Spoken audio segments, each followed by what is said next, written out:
My name's Mark, and I've been a long-haul truck driver for almost 15 years. I've dealt with every kind of highway problem you can think of: blown tires, drunk drivers drifting over the line, sketchy rest stops, you name it. But nothing prepared me for what happened on a cold stretch of Highway 41 in New Mexico. I wasn't supposed to be driving that night. Dispatch messed up the schedule, and I had to take an emergency load from Phoenix to Amarillo. It wasn't dangerous cargo, just pallets of electronics, but the load was valuable enough that companies don't like it sitting idle overnight. So I agreed to roll. The run was simple, straight shot, 8 hours of open road. But I'd been awake too long already, and all I wanted was to get the night over with. The highway was empty, so empty it felt like I was the last person on Earth. No gas stations, no overhead lights, just black asphalt running straight into the horizon. Around 1 a.m., my eyes were burning. I kept telling myself, just 2 more hours, Mark. Then you can sleep in Amarillo. That's when I saw them. A silver SUV on the shoulder. Hood popped open, hazard lights blinking, and standing beside it, a woman holding a little girl, maybe 6 or 7 years old. Normally, I would have radioed highway patrol. You don't stop on an empty highway at night unless you have to. But the woman stepped into the lane, waving her arms, jumping up and down like someone drowning. I hit the brakes hard enough to rattle everything in the cab. I told myself, you can't leave a mom and kid out here. Not at night, not with no signal, so I pulled over. The woman ran up to my passenger side before I even had the chance to set the parking brake. Thank God, she shouted through the window. Please, we need help. Her daughter stayed near the SUV, hugging her backpack like it was the only safe thing in the world. I climbed down from the cab, the cold air hitting me like a slap. The night was dead quiet except for my engine idling. What's going on? I asked. Our car died, the woman said. She looked exhausted, not scared, just tired and desperate. We've been stuck for hours. Please, can you give us a ride to the nearest town? Or maybe call someone. I glanced at the girl. She wasn't crying, just staring at me like she wasn't sure whether she could trust me. My gut was torn. Every training program for truckers tells you to avoid stopping in isolated areas. But something about the situation, the woman's voice, the kid, the broken SUV, felt real. Yeah, I said, I can call Highway Pat. Something snapped behind my trailer. A metallic clink, quiet but unmistakable. I froze. The woman didn't react. The girl didn't react, like they didn't hear it. I turned my head, squinting into the darkness. Nothing, just the long black line of my trailer and the highway stretching behind it. You okay? The woman asked. Yeah, I said slowly. Thought I heard something. She forced a smile. Probably just the wind. Look, I'm sorry to bother you. I know truckers have schedules. We just really need another sound. Not a clink this time. A thud, like someone stepping up onto the metal edge of my trailer. My stomach dropped. Stay here, I told the woman. Let me check something. She nodded quickly, like she didn't want any more problems. The girl watched me walk away, and for a moment her expression changed, like she wanted to tell me something.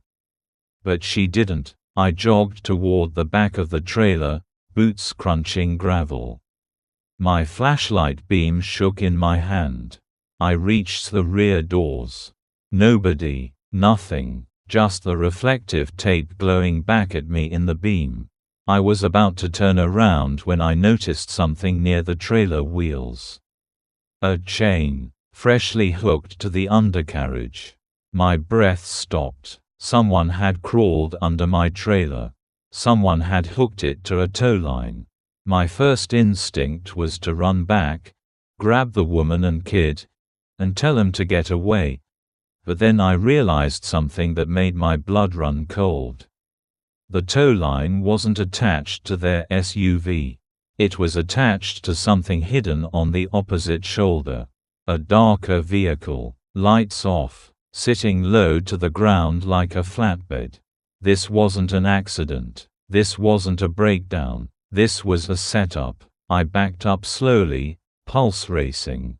My trailer was being prepped to get stolen, and I had walked right into it.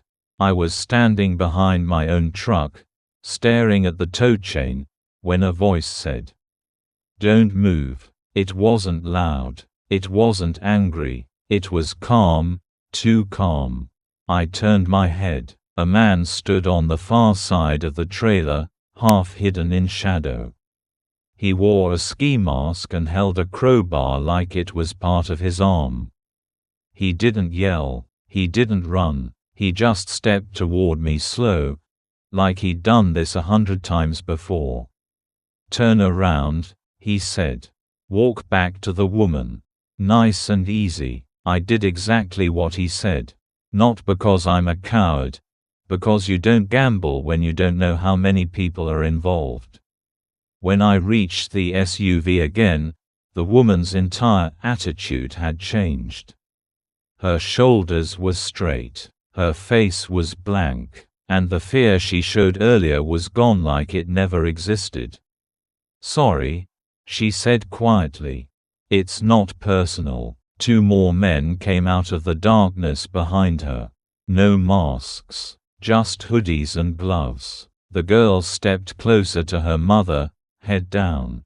But she wasn't frightened. She wasn't confused. She was resigned. Like she'd been through this before. The man with the crowbar stopped beside me.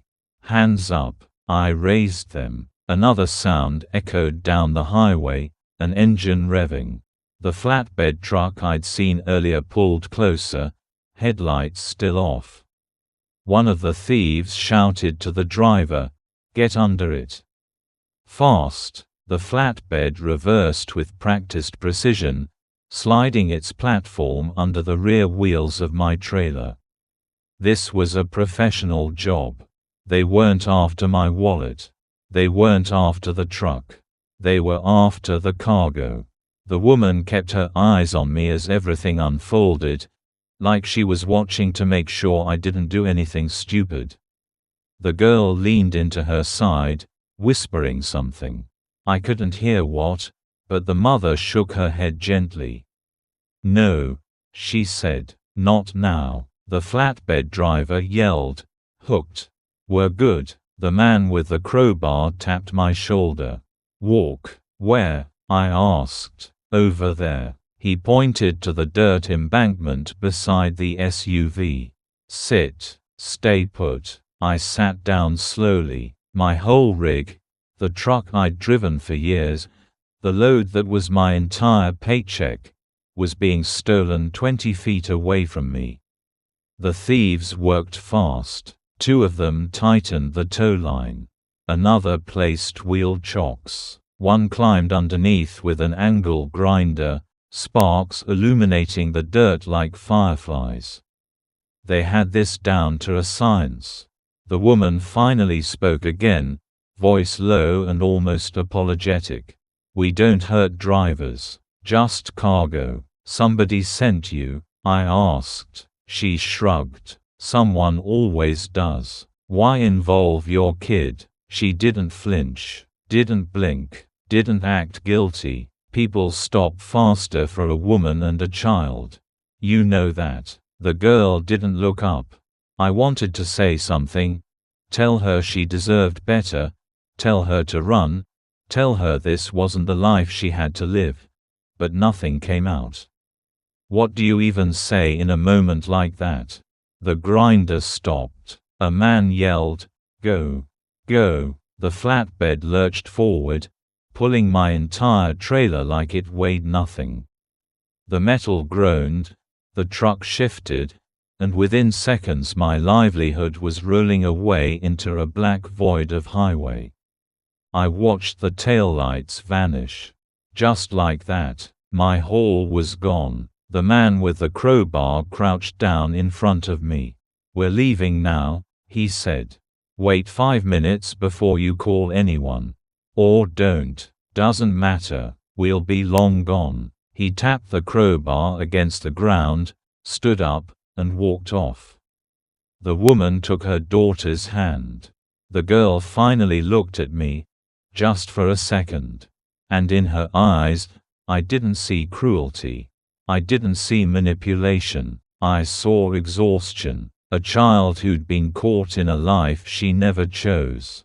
The thieves piled into the SUV. The engine sputtered, then roared to life.